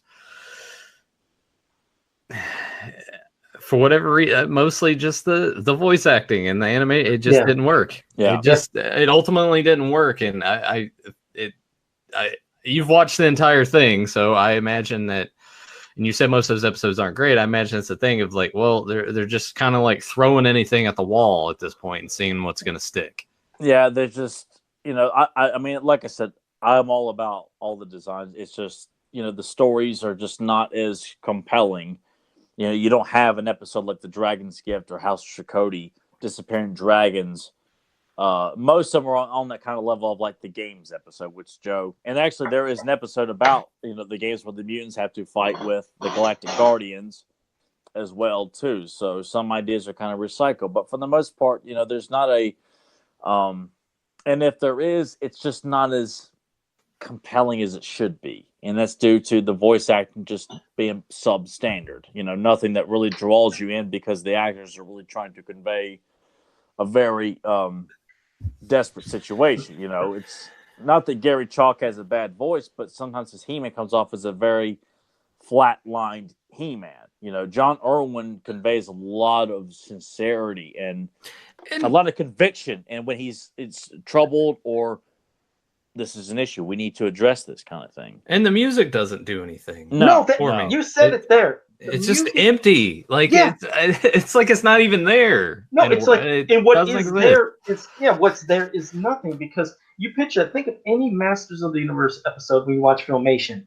And like, just picture right now when the sorceress would be speaking to He-Man about a horrible threat coming to eternity or something from another dimension, and the music that they hit, that certain din din din din, you know what I mean? And it's peaceful, but it's atmospheric and it sucks you in. You get chills from hearing it, especially when there's a battle too. You're drawn in. But like moments that could be emotional and powerful, it doesn't have that in New Adventures. The music is very flat. There's nothing that gives you a chill. And like, you think of even the most iconic thing, when Prince Adam holds up that sword in Filmation, says by the power of Grayskull, it's like, holy shit. I mean, you're getting chills, you're getting goosebumps. And when Adora turns into She-Ra, but when does it in New Adventures He-Man's like, well, that was about as impactful as a pile of shit. There's nothing. And it's a shame because the animation is actually really well done. It's good. It is. Yeah. So I guess my opinion on it is, like Tyler said, to me, like the idea is good. You see in the mini, I feel like the mini comic sort of fleshed it out a little bit better and makes it more believable, and that it just does something else for me that I didn't get from the cartoon at all. So a good idea, just sort of too soon and just kind of bland to a degree. The concept in general, or like the cartoon, like in the cartoon. Gotcha. Yeah. The concept itself, I think, is pretty great. You know, if I don't know. Now, can you guys, like, given all of this stuff, because we've gotten variants of He-Man and Skeletor over the years. Some are a little bit more like Laser Light He-Man and Laser Power Skeletor, or Laser Light Skeletor and Laser Power He-Man. Excuse me. Which are very, very close. We've all kind of thought maybe this was a precursor to what they were going for in New Adventures. Or that, Nathan, I don't know if you have seen those, but Skeletor looks exactly like the New Adventures Skeletor, just with a different color scheme, different Havoc staff, but the bionic parts are all there. And the head and everything. Yeah, the head, everything. Yeah. And He-Man is very similar to a New Adventures style He-Man, with even a neon green power sword. And most people have no issues with those figures. Like, people just accept those as like the hard as hell variants to get. Isn't it something? It's what I told you earlier. My God, the figures, if they look like the He-Man figures, the ones we had before, I would have bought and ate them up, those New Adventures figures. If they had that look, I would have bought every single one of them. I think that's why I love Sagittar the most as for an action figure, is because while he's still different, he's bigger. They give him a little more muscle. I mean, hell, they even did it. I don't know if it was Battle Blade or Thunder Punch He-Man or what Battle. I don't know. I forgot the names of all three of those He-Man. There is a Thunder Punch He-Man in New Adventures figure. Then there's a Battle Punch He-Man. Battle Punch. Maybe Battle Punch is the one that's a little more beefed up, but I really love Sagittar because he looks like he could have fit in with the vintage Masters of the Universe line. So yeah, I hate that. I mean, again, I give them, a lot of credit for trying to do a whole completely different design with every sculpt, every buff. It's quite different. They didn't just reuse the same stuff. They were all different. I was like, I applaud them for that. It just wasn't my cup of tea. But, if they were like Masters, I would have got them. But no, I just wasn't feeling it. But I do respect it now. That's why I have some back there. I bought them. I was like, what? I can respect these things now. They're cool. I like that they put so much effort in this. But Joe, he's got Spinwit. He's got Tuscador back there. He's got Flip Shot. He's got, it's kind of, I know because I saw more earlier today there, but he's got everybody up there. He's got Flog. He's got Slushhead. All three Skeletor variants. All the He-Man variants. Yep, I even got the super rare. The reason I'm talking is just so my screen will go up big so you can kind of see it. But I even got the super rare Prince Adam, and he's up there. But yeah, that's just one. That's actually one I made for myself. I made one for a customer. It's the make sure you put that on Facebook so you piss off some asshole that says, Joe, I went looking around my store the other day. I didn't see no New Adventures Prince Adam here. Yeah, if it ain't that, or if it isn't my fake ads or Wonder Bread, it's this. So, yeah. No, but I enjoyed them. You know what? Nathan ought to just go along with it. Well, hell, I found one at my Walmart. I don't know why you guys can't find him. It just unbelievable. Like Photoshop Nathan holding it, saying, I found one at my local Walmart. Yeah. Just make them mad at me, too. Why not? Sure. Yeah. And then shit. I'll embarrass them and call them out on the podcast for being morons. You know. But yeah, I mean, I mean, the whole concept too, like of Starship Attorney and all that stuff. I mean, some of it's kind of all over the place here. In the cartoon, there is no like the power of Grayskull goes into Starship Attorney or anything like that. I think it's a cool concept, and that Grayskull collapses and all that stuff. But I feel like that's an interesting idea. But I think Grayskull needs to be left intact. Starship Eternia is strictly named after He-Man's planet that should be created. Once He-Man has come to the future, they need a new battle station and ship to confront this evil. We need something like a Millennium Falcon kind of thing. You come up with the starship, call it Eternia as an homage to where He-Man come from. Like, there's so many things in here that would really work in a new series. Joe, am I? No, I'm here. I got you. I was requesting Fade to something. black, Joe. I'm requesting something in the chat room. I'm here, but just hold on. I gotta get something. I'm gonna pose this to the chat because I know that Joe and Tyler probably won't really care as much, but Primus, the entire time I'm just thinking of the band. I'm not. You dick. What is he doing? He's calling you a dick. Always dropping some shit.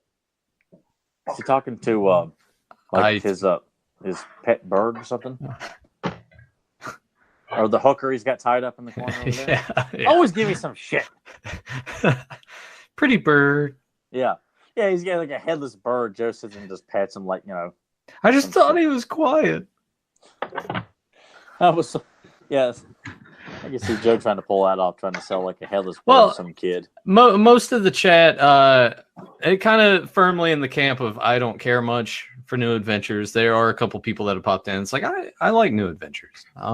Now, based on the people who said they don't care for it, based on the points that we're saying here, like, would you guys be interested in the concept just retooled and, you know, refurnished, so to speak? Keep the designs of the mutants and the Galactic Guardians, and I like the design of He-Man Skeletor, but not be so quick to.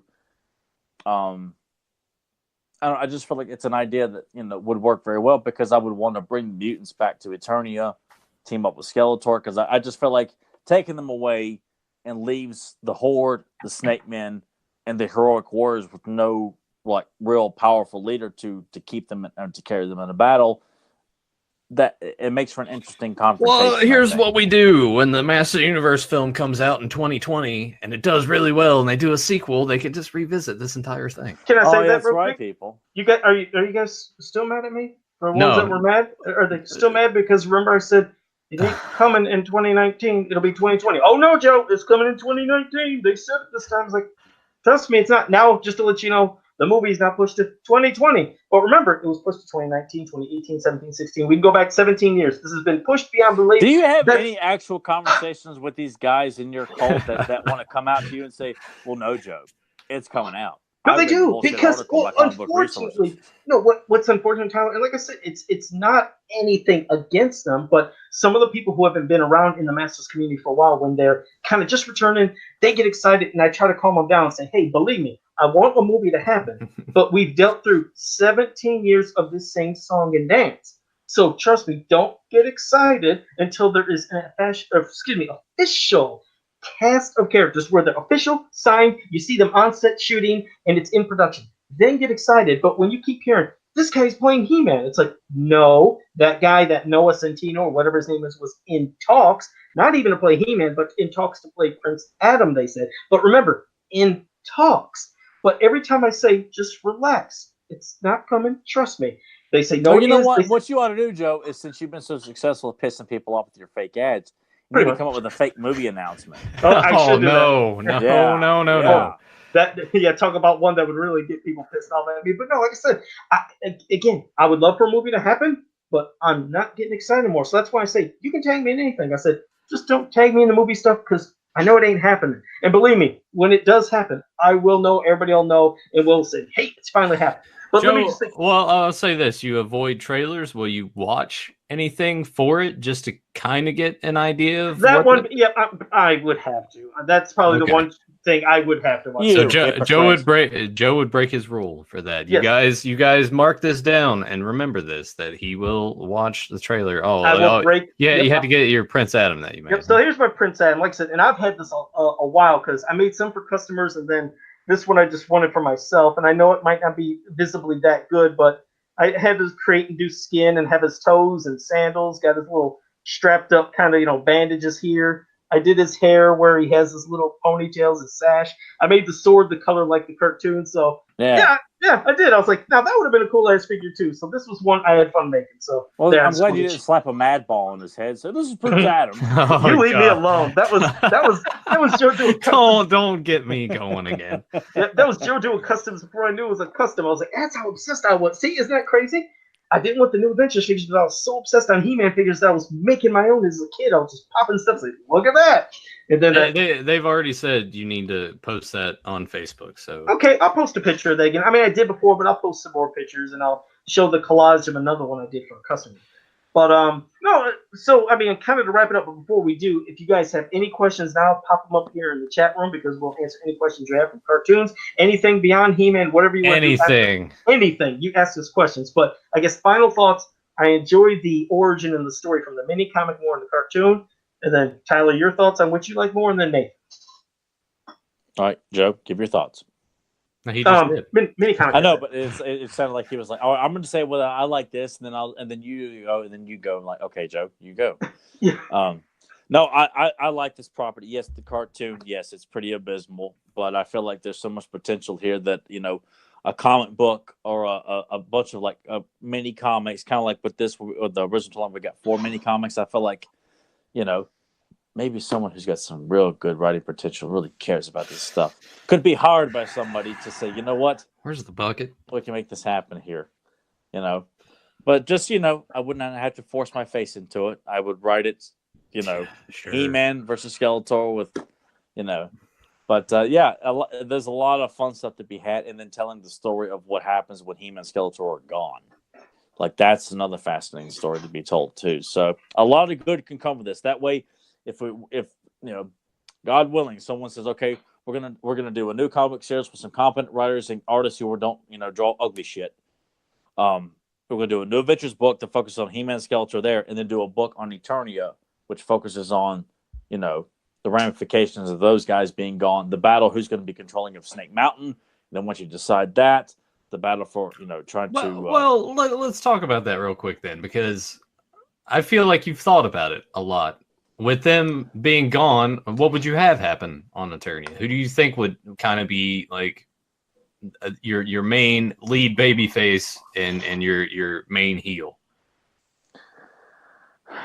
I think most people would probably say Man-at-Arms just because of his experience and things, but I would like someone like Clamp Champ or Fisto, preferably Clamp Champ, to step up, and maybe the Sorceress gives him, a battle axe or something, not a new power sword or something, but something that says, okay, until He-Man returns, we need a new champion here. So I will give you a weapon, or or someone, or not even that. No one wants the responsibility. There's the drama there. Everyone knows the expectations of trying to live up to He-Man's boots. Who the hell is willing to voluntarily do that? Knowing full well that if they fail, it's all on them because they don't have someone as strong as He-Man to stop, the evil wars or the Snake Men of the Horde. Like the combined effort should do it, but He-Man always helps turn the tide. So for someone to take responsibility for that, I think most people would say Man-at-Arms because of just who his character is, but I think someone like Fisto or Clamp Champ would be the logical choice. But I feel like it would be more fun to tell the story where there's that struggle. Everyone wants to do their part, but who really wants to step up and be the quintessential leader to hold He-Man's place until he returns, if he does? Because there's that idea too. Maybe they think, what if he dies in the future? What if he never comes back? What if he decides to stay in the future? What do we do? There's so many things you could do with that, just with the drama of how we're going to adapt to this stuff. Telling that story of just the heroic wars alone, that's a story in itself, let alone the invading armies of the Horde, the Snake Men, and the Evil Wars, plus Negator and anybody else that decides, hey, He-Man's gone. Grayskull's up for grabs. Like, the Sorcerers can only do so much. So, I would want to see Clamp Champ be the leader, but not necessarily become inheriting the power of Grayskull. Like, that's safe, restricted for He-Man. But I would like to see. Well, who would be your main villain then? Evelyn's too. I don't think most people would trust her so much because she's so quick to turn on everybody. I feel like they would need somebody that's, I say Triclops. I think Triclops that he has a different approach. Like it depends. Like, if you're going by like the mini comic Triclops, he has a little bit more honor and a little bit more calculating, and a lot more smarter. Not so vengeful. Evelyn's very vengeful. She's very quick to think about herself, much like Skeletor. If these guys are willing to follow Skeletor, we're like, well, we follow him. We're not going to follow you. We need someone who's going to treat us a little bit more respect. I feel like Triclops probably could take up that mantle as Lord of Snake Mountain. That's just kind of a spitball, but I think off the top of my head, yeah, Triclops. Joe, do you have any thoughts on this? I'm a horrible person to talk to when it comes to this kind of story scenario. Reason being is, I told you, I hate the whole concept of time travel. Even Back to the Future, which I love. We're not even discussing. We're not. Well, this is what I mean. We're not doing the whole like if He-Man sits on a mosquito in the future, no, Cyclone's going to fall over and die. No, that's not what I mean. No, that's we're not acknowledging that kind of Billy Jack bullshit right here. No, because like you said, I know there's a thought of who can take over while he's gone. But I just picture if when he goes back, why would he go back to let's say he was in the future for 2 years. If he would go back to the past to Eternia, you think he'd be going 2 years in advance from when he was gone? He would go right back to when he was left, and it was like he was never gone, and then He-Man would still be the defending Eternia. Well, that would be the perfect way to retcon all of it when it doesn't work out. Yeah, so it didn't work out. But as fans, is that an interesting story if He-Man comes back and it's, the Horde have successfully taken over? No, I agree. No, have been you're right. killed you're or right. something no, like that. You're right. You can't get the stories from doing it the way I said, but that's why I no, it's nothing about these stories and what you're saying. I just always hate the thought of time travel and everything because I'm like, well, if you just do this, then nothing will happen. So I'm like a stickler when it comes to that stuff. It's like a pet peeve. I just hate time travel. I hate talking about it. I know it sounds weird, but I hate time travel. Well, I hate you, Joe. Thank you. Like, Joe, goddammit, you ain't supposed to be the grumpy one this episode, but no, I can't. I just hate time travel. Oh, Jesus Christ, I do. But yeah, I just had to say that. Well, hey, let me just say. All about you, Nathan. Let's ask you that question. I you know what, I think in respect to the podcast, I don't think I should have an opinion on that. No, you can have an opinion. No. I respect you guys too much. I respect Tyler's opinion on everything. No, and I respect everybody that is here in the chat. I'm not going to sit here and just throw out anything just because I'm not as well versed in it as anyone else here. Shit in those DC comics they did years ago. Believe me. They don't know anything. Throw Joe's mad ball at a dartboard and hit something that makes more sense than what they did. Just for fun. From all your thoughts, what you know of Masters and everything, go ahead, shoot something. I'm in agreement with Tyler that I think what would probably be chosen is Man-at-Arms because of how that usually goes. In terms of who I would want in there, I honestly, I really don't know. That's why I don't have anybody in the top of my brain that would do it. Clamp Champ, sure. That would probably be cool. And honestly, it works out in the sense that everyone's so politically correct these days that having him at the forefront would probably be like a good step forward. They can be like, look what we did, that's what I would say. Don't do it because I don't want Clamp Champ chosen as a leader just because for the political agenda, saying because he's black. Like, no, because he's a kick-ass character. Yeah, the bodyguard of King Randor with all his powers, his senses. I mean, hell, this is a guy that senses an arrow being shot at him by a ninja, and he's catching it like nothing. And he's got great reflexes. He has powers. He has abilities. And you're right. If they were to be enhanced even a touch from the power of Grayskull, how even more powerful and awesome could the guy be? So he's a great leader. You're right. When you look at the leader, you look at Man-at-Arms and you look at Clamp Champ. So, I guess you could think like She-Ra could just come in and take over. I've heard that kind of thought out too, but then I felt like, that's as if like the Horde decides to give up on Etheria. Like, you know what? All right, let's do this then. If She-Ra doesn't do that, let's say the Horde does decide to give up, and the Horde's like, you know what? Eternia is up for grabs.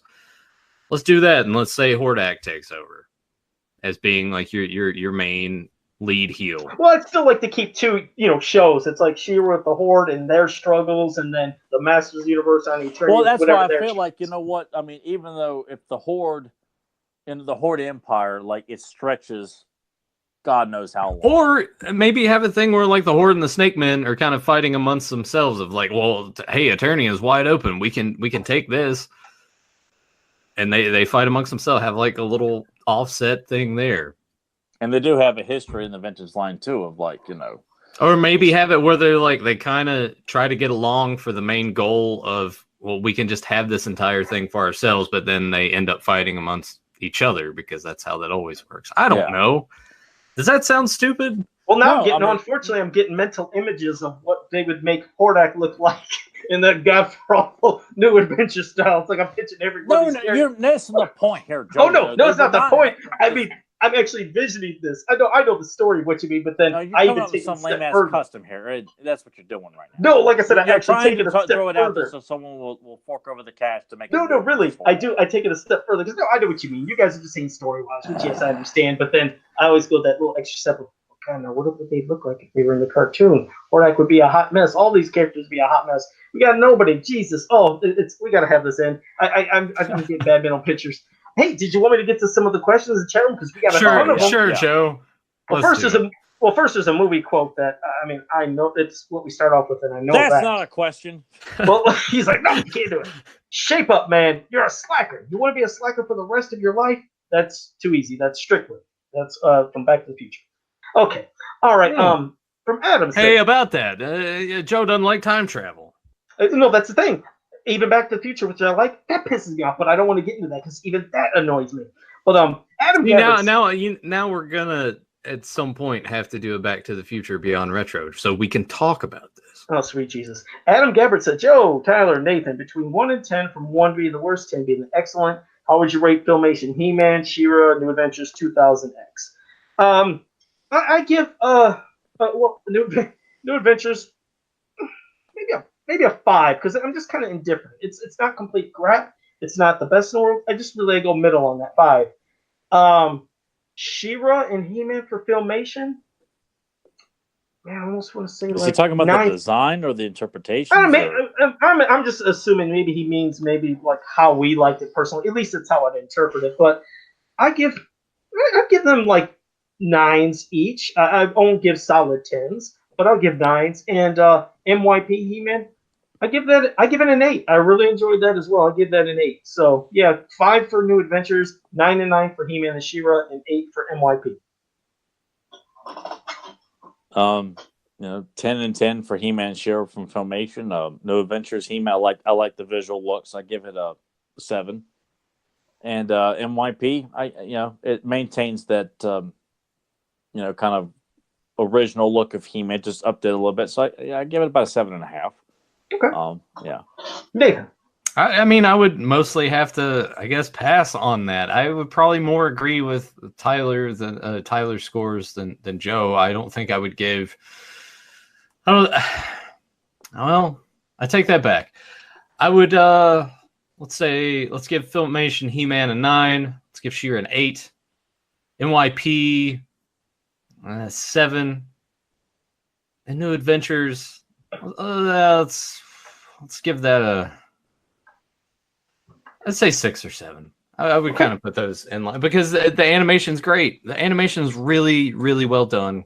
I like how the villains look. It's just that voice acting, man. The voice acting in that is probably the weakest out of all of those.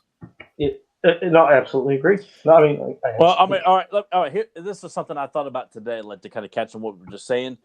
And people still love these characters. Like when you see Spike or Two-Man in Filmation, their portrayals are absolutely atrocious. The voices are god awful, but people still love those characters.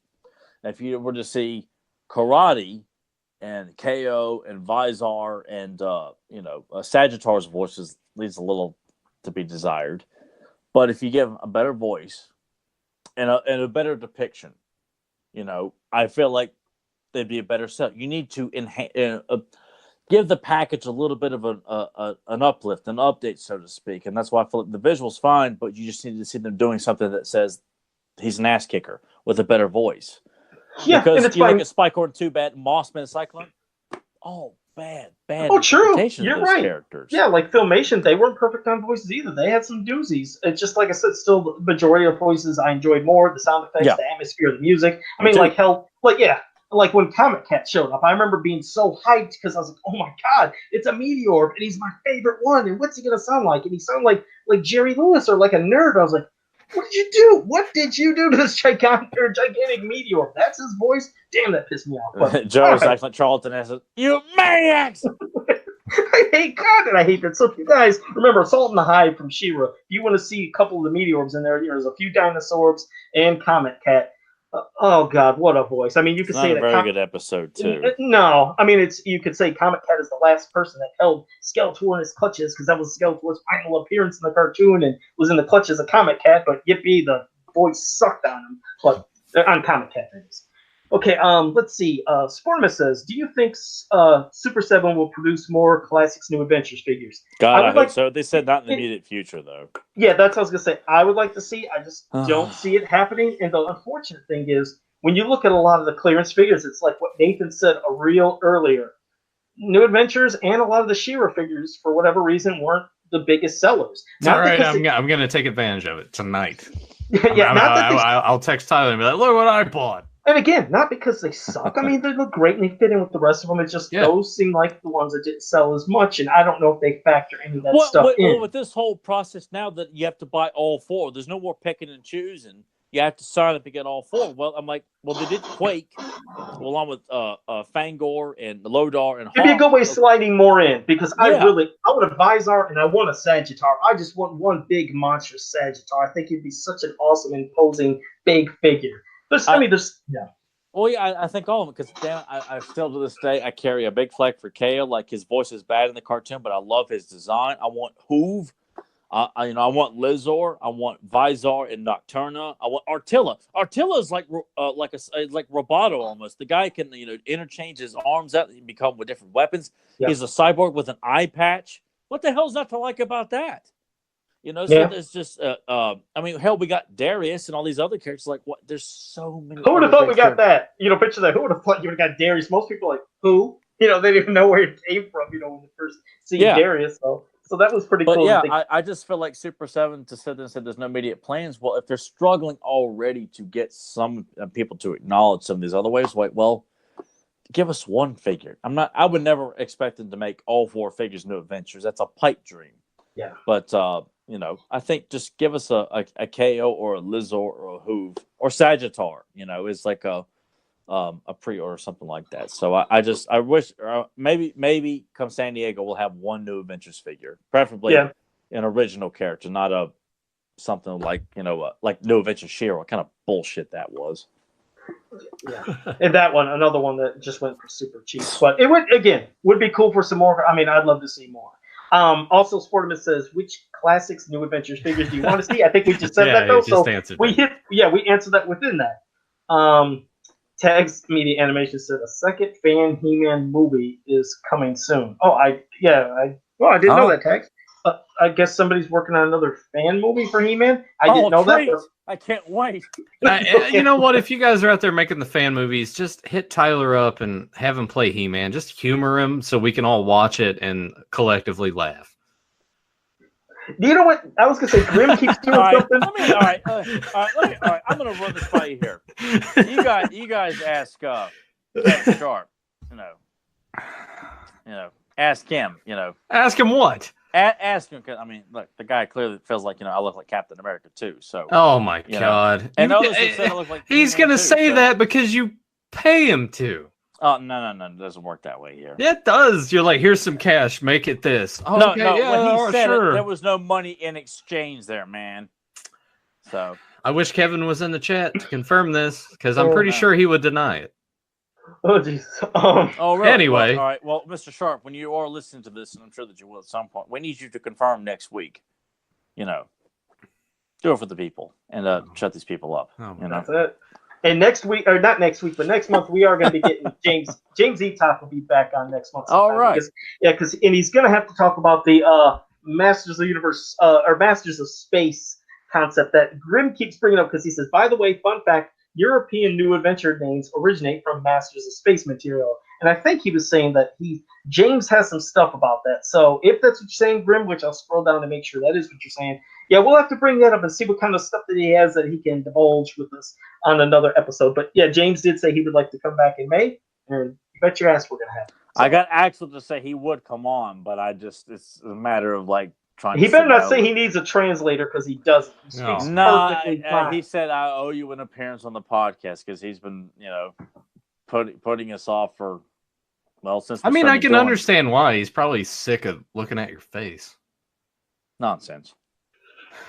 All right. Sportimus said, if Castle Grayskull and Snake Mountain still existed in the future, would you want it to be the same or different? And if different, how so? Bigger, more technical? What? No, I mean, it needs to be affected with a technovirus, yeah, maybe Sportimus is just trying to pull our leg, but no, I just want Snake Mountain and Castle Grayskull to always look like they did. Yeah, they don't need to be upgraded. They're perfection. Nonsense or anything like that. Nah, yeah, left alone. Yeah, they are perfection. Let me keep scrolling down, because there was a lot going on. Let me see.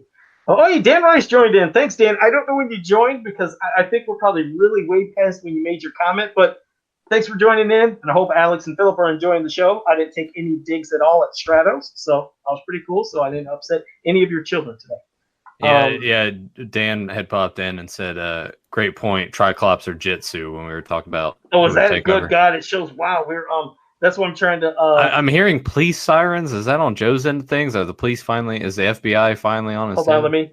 I'm trying to bring down the mob, boss. Wait, I'm trying to listen.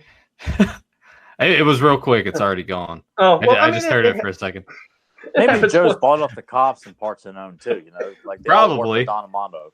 Probably. He's probably like, yeah, they're gonna go find the guy that my guys took out. Go bust like a grandpa down the road for raising pot because he stiffed Joe on like a hamburger at McDonald's. Yeah, well, no. Joe raised his rent and he didn't want to pay, so Joe had to get him. So they're gonna go break his legs and I'll go all like Ray Liotta, unlawful entry, just get all psycho, put a gun to his head and all that stuff. And that's how it goes. That's how I got to do it.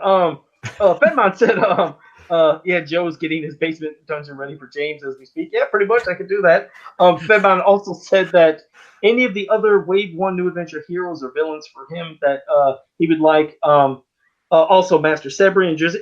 Master Sebring probably would be a cool, unique character. I mean, that definitely would be a unique look. And Drizzy, but no scientists at all. No, that's universal. I don't. There's some things that people can try and defend, but that's one thing. Unless you're just trying to be an asshole, you can't defend that part of the cartoon. No. Yes, and Tags I did earlier, but he was wondering if we could all say hi to his son Scott. I did earlier, but hey Scott, you guys can say hey. Hello Scott. I hope Joe's bad words don't get in your brain. No, no. Tags had already said that his son's like 1.5, I think. So. Oh, good. So he didn't. But how great? I mean, it would be amusing to me if the kid just turned around and it's just like. Oh no! Whatever. What I would have said. No, I apologize. That's when I dropped something. If Scott just like knocks over whatever's close and then curses, then we know that Joe did his job. Could you imagine if the little kid's playing drops and he says one of the words that I dropped when I was back there? Dropping F-bombs like, hey, I learned that from Fans of Power. It's like, oh, great. Now we're on all the parents. It's always Joe. It's like, hey, guys, we should, with the language. And Tyler and I are like, all right, yeah, fine, sure. And 5 minutes in, he's knocking stuff over. And he's trying to convey that he's a 4-H camp counselor to everybody else. Then he gets on here and just let the gloves are off. Well, it slipped. I mean, man, I hate dropping something. I was over there with some fellas. But I keep it clean. But so there we got everybody in the chat room. So before we wrap it up, Tyler, I don't know if you had any recommendations for any episodes of the cartoon or any mini comics you want to hit to people. I would recommend the 4 mini comics. It's a fun little story. It's kind of a little all over the place at times, and it's kind of a simple story. But the designs of the characters are quite well. I mean, they're beautiful. At least check out the first episode of New Adventures, and if you're kind of intrigued, most of the toys that you see, other than the variants, for most of them, make an appearance. So you do get to see all the characters in the toy line show up in the cartoon. They don't get shortchanged or anything like that. But yeah, that'd be my recommendation this week. I just look seek out the toys themselves, like from classics in the original line, and just look at the designs of the characters. That's what I want to sell you. I don't want to really try and tell you something that's not true. The designs of those toys, that's my recommendation. Go on Google, go on eBay, go to He-Man.org. Just look at the designs of the mutants and the Galactic Guardians. And when I say Galactic Guardians, because that was the name of the faction, not Galactic Protectors, due to that bullshit Chris Pratt movie. No, but you're right. When you have one in your hands for the first time, they are pretty damn cool. I mean, like you look at one like, wow, I'd like to get another, and that's what spawned all that back there. I was like, these are pretty cool. Yeah, they're badass toys. Yeah, because when you're a kid, I mean, even though yes, I know they all use the same buck, I guess it was ingrained in my head with Masters of the Universe, all that same look. So when I seen something that vastly different, it just turned me off. But now as an adult, getting them and being a collector, I was like, this is pretty cool that they put that much effort into making so many different types of sculpting to each character. It just wasn't the same, ran right in the road. Oh no, so. I mean everybody has like KO has a very specific head sculpt. Vizar does, Nocturna does, Artilla is a completely new sculpt. I mean they're all new sculpts. Like all the villains, essentially no reused parts or anything like that. They're all very distinct. The vehicles, cool. I think, the vehicles are very cool too, like the Terraclaw, the Bolo Jet, the Terrapod. I wish I had that Eternia, that Starship Eternia. That's a big yeah.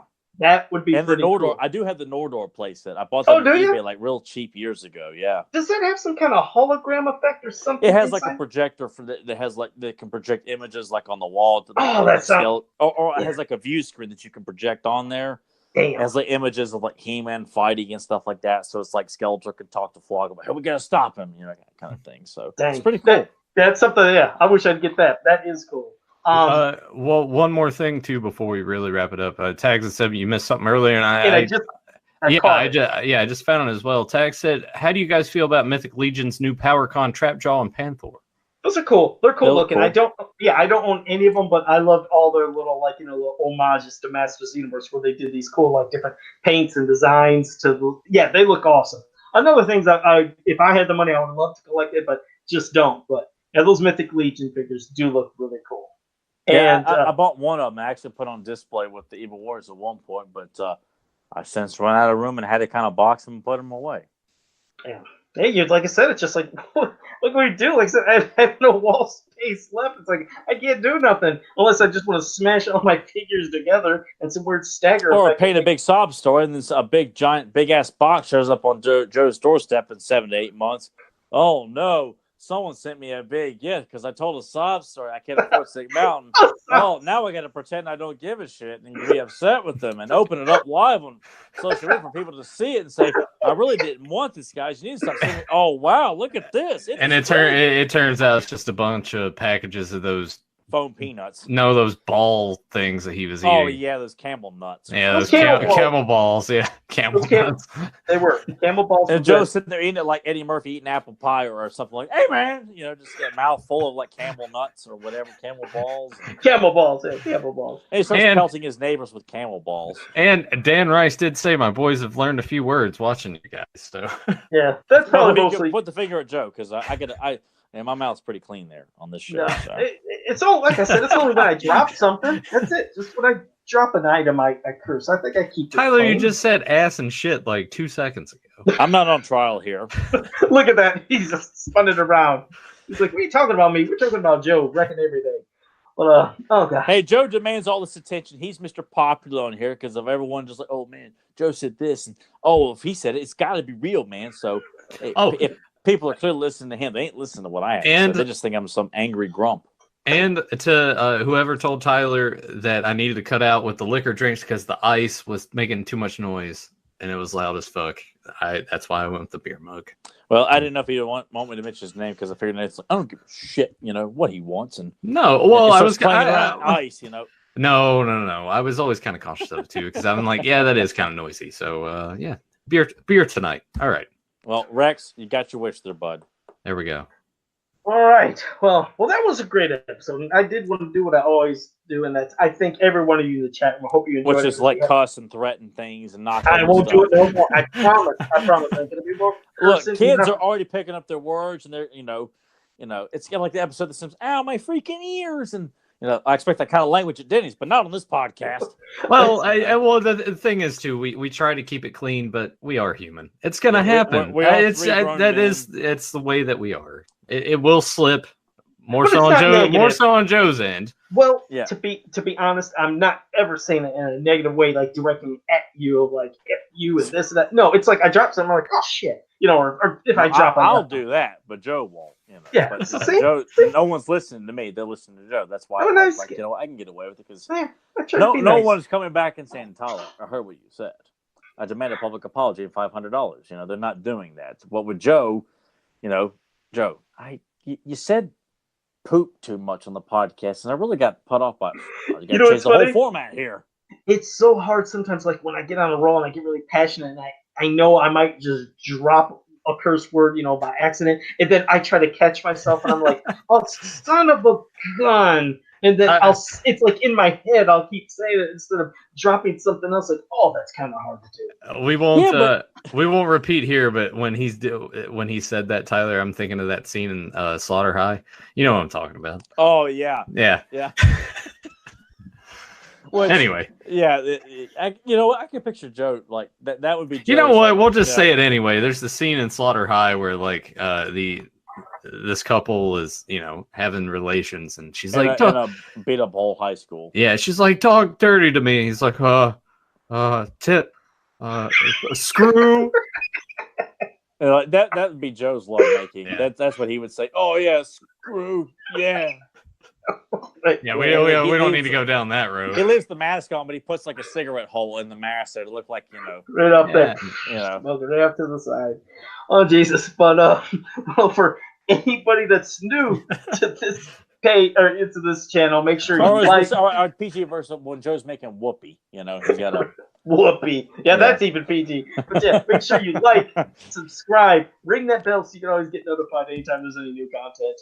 And until next time, have a powerful day. So what's your style? My style? You can call it the art of fighting without fighting. The art of fighting without fighting? Show me some of it.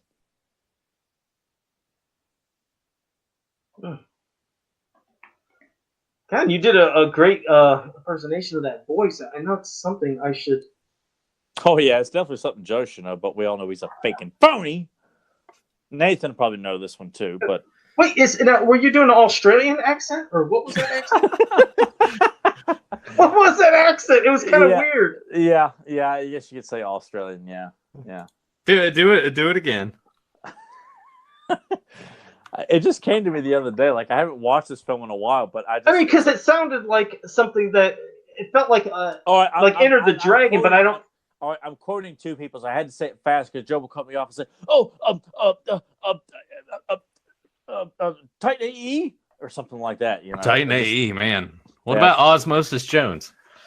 Yeah, any of those like late '90s cartoons. All right, I'll say it again. Remember, it's two people talking here. Okay. Two people. Okay. Yes. So what's your style? My style? You can call it the art of fighting without fighting. Oh, you did a pretty good Bruce Lee. Okay, Enter the Dragon. Yeah. Joe, I'm gonna your mask has kind of gone up a little bit. You can't see anything really, and but I can't hear anything. Did you get it or not, Joe? You just rubbed your hands together and. Okay. Yeah, no, it's all we could see was the bottom of your chin and the cotton balls hanging out. All right. Yeah. Well, okay. Hey, Joe, it's fine. I'm sure people will try to people try to figure it out. Joe, I'm glad you got the movie quote. My guess was going to be It Takes Two with Steve Guttenberg and the Olsen twins. Let's see. Oh God. Hey, and look, some people just popped in the chat room.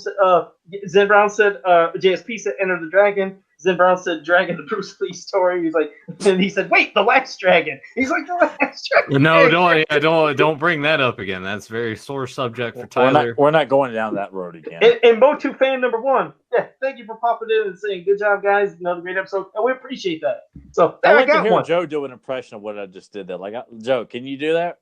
No, I'm not gonna do it in person. Yeah, just face it. No, I'm not doing anything. I have to go cleanse myself. And like, why are you wrapping your face up like that? Joe, you'll go back and watch it. It wasn't that bad. I really didn't. I wanted to tell you that I don't your know what the mask hell was. you're talking about. It was just like kind of up a little bit higher. That's it. No one saw anything. It was it was just kind of like Just kind of like right around here. Then Oh it's my nothing. God. They can see Okay. your cookie duster, but that's really about it. I mean, I really got paranoid, but okay. Of Guys, course you did. see you next week. He runs through his wall, and there's like an outline of Joe's body, like through the wall. Yeah, just smash through it. I still haven't stopped the broadcast yet because you I were know just you like, haven't. oh, I'll see you next week. How Yeah, can you make the outline of the scarf too? Do you want to take two on that, and then I'll go ahead and stop. No, you're good. That's it. See you next time. Okay.